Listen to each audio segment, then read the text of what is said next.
How you doing? Sandesh here, and I'm going to be talking about Trump being sworn in again about his inauguration. Now, what I'm reading from will be an opinion piece from SpikeOnline.com, and here we go. For Democrats yesterday, Donald Trump's second inauguration brought a cold, much-needed dose of reality, as bracing as the freezing temperature in Washington D.C. 8 years ago, Trump's first inauguration was um, marred in claims that he was installed via Russian interference.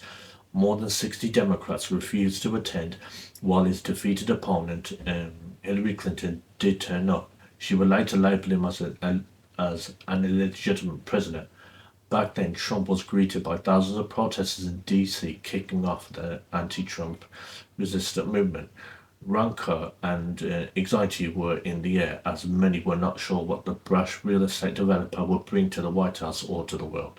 Well, the thing is,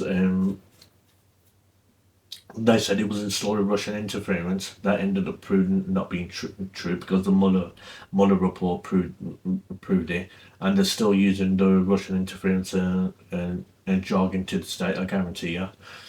And and Hillary Clinton is Hillary Clinton even credible still to this day? Or not? Honestly, um, this time round, the mood could not have been more different. Trump's second inauguration found Americans in a hopeful frame of mind, with many celebrating his return. The protests this week in Washington were desultory. The resistance has become the resignation. Indeed, the quiet defeatist response to Trump reveals the Democrats as an exhausted party, as politically frail and confused as Joe Biden is physically frail and confused. The reality of the Democrats is, look, the Democrats are pretty much the war party, just like the Republicans. And that's what I mean. That's why a lot of Republicans sort of don't like Trump because even though Trump's a Republican, I sort of don't. I sort in my personal view, I personally don't paint Trump as a typical Republican because the Democrats and the Republicans don't like him because he just won't play ball, which is what Americans wanted. And this exhaustion comes because Biden and and the Democrats did not just lose an election in November; their worldview was rejected too. It was as much a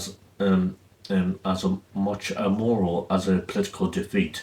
Ever since the 2016 election, the Democrats had mindedly pursued a crusade to delegitimize Trump. This carried through to the run up to the 2024 election as they waged a campaign of lawfare that sought to throw him in jail. Instead of mounting substantive arguments against his program and policies, they thought branding him beyond the pale as a convicted felon and Nazi evil would be enough. Well, the thing is, I mean, he's not a felon anymore because, I mean, the judge threw that out. So you can forget that shit as much. You can forget that shit. You can call him a felon as much as you want, but he ain't. Then came Trump's decisive victory in November. It marked one of the greatest comebacks in American political history. He won all seven swing states and the popular vote. More than that, the election showed that the American public clearly rejected the Democrats' claim that Trump was illegitimate. Now devoid of their delegitimized strategy, the Democrats are in shock and speechless, struggling to come to terms with the fact that Trump has been sworn in for a second time.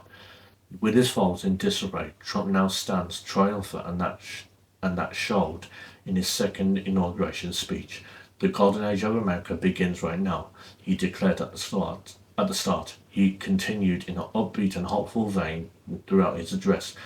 It was certainly lighter in tone compared with his speech 8 years ago, when he talked gloomily of carnage in America's cities. Well, he wasn't exactly wrong about that, and also what, and also what the fact you got to remember, 8 years changes anyone. It doesn't matter. You're not going to be the same person 8 years later. So I returned to the presidency confident and optimistic that are at the start of a thrilling new era of national success, he said yesterday.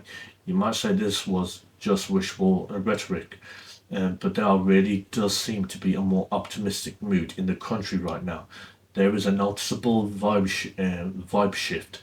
Trump's words do have a wider renaissance. Well, the thing is, you notice that in the lead up, in the even before the election win, you pretty much saw that in the lead up to the election, on the campaign trail. You saw that.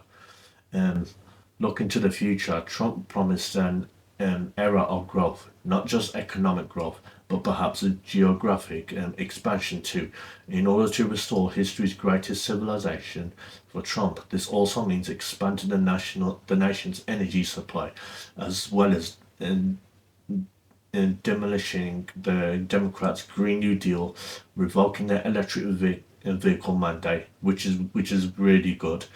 I mean, an electric vehicle mandate. I mean that just honestly wouldn't be doable, because as far as China goes, China has done it far better, and as far as electric vehicles in the country, because I think China is about 70% when it comes to electric vehicles in the country. I think so. At the same time, Trump stressed the need for America to restore its borders. He said he will stop illegal immigration, deport criminals, send troops to the southern border, and designate Mexican drug cartels as foreign terrorist organizations. Of course, this being a Trump speech, it wasn't devoid of anger. He didn't pull any punches. With Joe Biden and Kamala Harris sitting near him, he ripped into the ongoing administration.